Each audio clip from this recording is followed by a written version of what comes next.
Hello, my name is Henry Rollins, and today I will be reading and deconstructing Oh, the Places You'll Go by Dr. Seuss. Congratulations, today is your day. You're off to great places. You're off and away. Now, the thing that bugs me, am I a pain in the ass? I'm complaining by the first page. It's a guy. So what?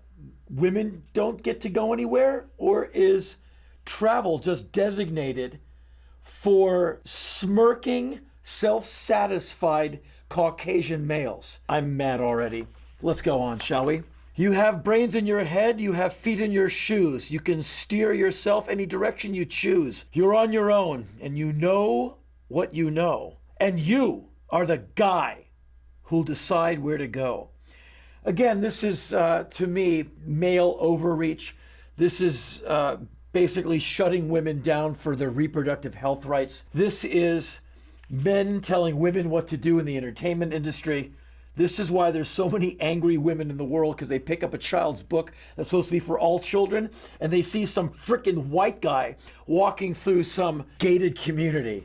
I'm getting madder and madder. You'll look up and down streets, look them over with care. About some, you'll say, I don't choose to go there.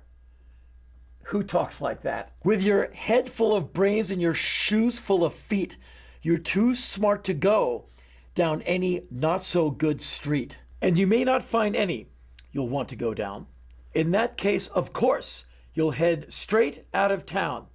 That is, of course, if you have feet to walk on, or maybe you're in a wheelchair, or maybe you caught a stray bullet from America's gun-laden streets and you are not ambulatory. Or maybe you came back from this awful endeavor in Iraq and Afghanistan and you don't have full use of your body. And so if that's the case, you might not be heading out of town. You might be trying to kill yourself, which happens with veterans far too often. But in this kid's case, he's ambulatory, doesn't look like he has any money, but that doesn't matter, does it? It's opener there in the wide open air. The only opener I understand is an opener like your first line, like, good evening, ladies and germs, I just got back from lost wages. But as far as its opener there, you're getting kids at a formative age and you're teaching them to speak poorly. And that's okay if you want to be in Congress, but it's not working for me. Out there, things can happen, and frequently do, to people as brainy and footsie as you. And when things start to happen, don't worry, don't stew. Just go right along. You'll start happening too. And here we press the elephants into task. They get to work. To keep you out of sun, they get to carry your shade. And look how happy they are to be in servitude. These gorgeous animals, wrenched from a life in the wild. And there they are, pressed into service to transport some little bastard from here to there. And where did he get the elephants? How's he paying for them? Are they being fed? How did he just acquire them? Who knows? It's Dr. Seuss. I had a rotten childhood. Do you want me to go into that? Probably not. Oh, the places you'll go. Elephants gone, hot air balloon. You'll be on your way up. You'll be seeing great sights. You'll join the high flyers to soar to high heights. So immediately, all of your friends are elitists. They live in the rare air, not down with the hoi polloi, not admired with the rabble and their middle to low class concerns. You're in first class in a netherworld of mountains and corny castles. Oh, and there's so many of you. You're a gang. You're the 1%. You won't lag behind because you'll have all the speed. You'll pass the whole gang. And you'll soon take the lead. Wherever you fly, you'll be the best of the best. Wherever you go, you will top all the rest. Because anything less than being number one, you're a pussy and you need to get out of my country. Either be number one or die, kid. That's what I want my child to know. I want to threaten him with excellence. Except when you don't, because sometimes you won't. I'm sorry to say so, but sadly it's true, that bang-ups and hang-ups can happen to you. You can get all hung up in a prickly perch, and your gang will fly on, and you'll be left in a lurch. If your friends were worth their weight in salt, they would double back and come and get you. These people were never your friends. Your gang sucks. They leave you hanging out to dry. Now you are prey. Homo sapiens are like the rottenest creatures on the planet. Your claws can't scratch anything. You can't run away from any predator animal that wants to take you down and eviscerate you. And his gang has left him very vulnerable. Raptor birds could be coming for this little bastard at any point. Meanwhile, his friends have gone on, not even looking behind them. Sucks to be this kid now. And so what are we teaching children with this? Loyalty? Helpfulness? No. When one of your friends lags behind, screw him! Just move on and realize your own destiny. But don't worry. He's a rugged American. He's a real American. He'll be fine. Hopefully he's got a gun stuffed somewhere in there. You'll come down from the lurch with an unpleasant bump. And the chances are, then, that you'll be in a slump. Whew. Dr. Seuss needs better writers. And when you're in a slump, you're not in for much fun. Unslumping yourself is not easily done.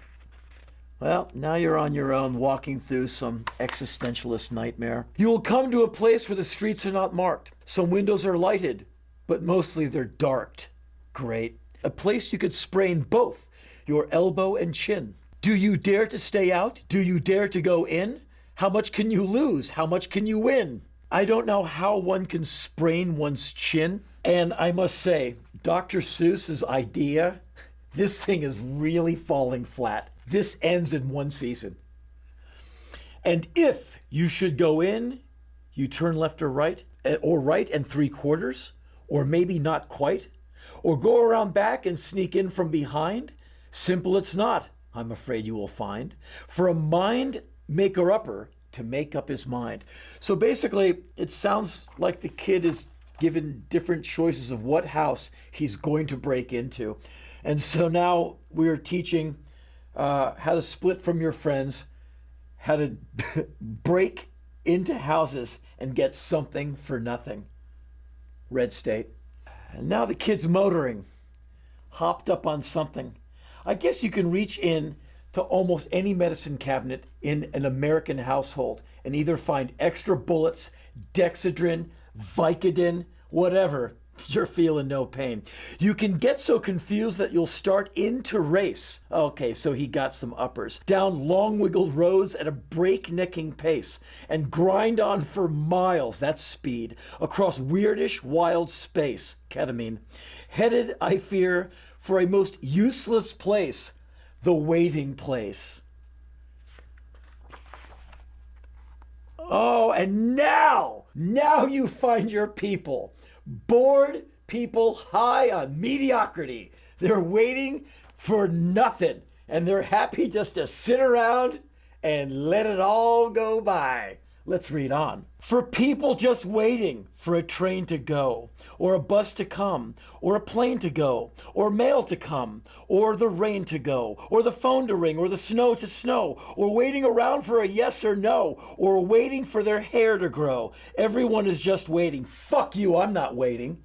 Waiting for the fish to bite, or waiting for wind to fly a kite, or waiting around for Friday night, or waiting perhaps for their Uncle Jake, or a pot to boil, or better break, or a string of pearls, or a pair of pants, or a wig with curls, or another chance, which is capitalized. Everyone is just waiting. Jeez. They're waiting to use an outhouse? Look how far the line goes back to use the restroom. You know what that is? That's poor planning. And that's why a lot of people wait in a lot of places. You know what they could be waiting to do? They could be waiting to vote. They could be in a district that's been gerrymandered, and they might be waiting 5 hours, 8 hours in the hot Florida sun so they can vote. And that's how their country's treating them. That's how this country is treating democracy. It's something you wait in a long line for. Whew, this is depressing. This is a stone cold bummer. You like waiting for anything? I don't have time to wait. I'm one of the most impatient people I've ever met. Oh, good. Whew. No, that's not for you. Somehow you'll escape. all that waiting and staying, you'll find the bright places where boom bands are playing. Now this book is showing some promise. We have a band and we are starting to show some ethnicity. So are these people from, are they Muslims? In a Donald Trump America, they're not in my country. Let's see. So the boom band is playing. Oh no. We're back to the elephants who willfully perform for the kid. With banner flip flapping once more, you'll ride high, ready for anything under the sky, ready because you're that kind of guy. If I was a little girl, I would feel really left out of this book. This would basically say to me, you're not really in the mix. And the only women I have seen in this book, let's rewind, analog. The only time women are introduced so far in Oh, the Places You'll Go are seen as sedentary types who are satisfied with just waiting around. They wait in line to use a restroom, it seems. They sit on the couch. They're waiting for ski season, like they've got nothing else to do. And they're hanging around with a bunch of dipshit men who are stupid enough to wait around too. The mean version of me is oh so cynical. The mean version of me is oh so clinical. But I hate misogyny. And I find it everywhere. So let's keep going, shall we? Because we are that kind of guy.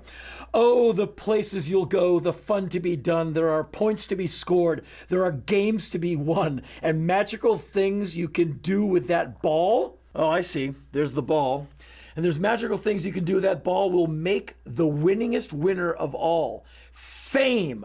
You'll be famous as famous can be, with the whole wide world watching you win on TV. This is really offensive. We're basically saying, what's the thing we value? Oil spotting your friends. When your friend is in a lurch, you split. You bypass mediocre people because you want to be famous. You want to be on TV. You want to win. Basically, this is promoting reality television. This is basically saying, go ahead, son. You want to be Duck Dynasty 2? Aspire. This is what you aspire to. To win, to be famous, and to be viewed on TV. But let's move on. I'm really raining on Dr. Seuss's parade. Is he really a doctor? Except when they don't, because sometimes they won't. I'm afraid sometimes you'll play lonely games too. Games you can't win, because you'll play against you. I think I played that game last night at around 1945 hours.